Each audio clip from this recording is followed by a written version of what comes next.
Good morning. I'm speaking from Dubai Trade Center, Middle East Energy Show 2022. We are in hall number 4 and the booth number is D59. I'm representing a company called TELEDYNE FLIR.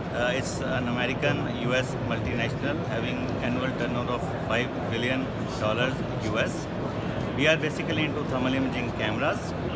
Why we are here? We are here to display our product range for the electrical application. You can see at my back, we have got a flagship product which is called the T-Series camera. It is very versatile. There are basic differences with all the products which are available in the market. This is the optical zoom and this is rotatable lens, very easy to use in the field. It does not give any strain on your neck when you are using it in the field because you are already seeing at the eye level.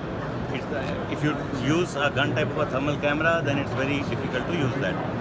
So where all these particular products are used, these are used for the electrical sector to do the predictive maintenance. If something is getting heated up, much before the problem has happened, you will be able to visualize with the help of this particular camera. How this camera works, if you can come over here, I'll show you.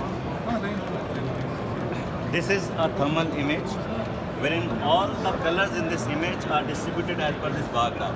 White means it is hot, black means it is cold. Of course, you can change the bar graph, but here it is like this. And wherever the spot is, you can see 52.9 degrees centigrade and the cold temperature is over here. So very easily you will be able to distinguish whether something is getting heated up or not.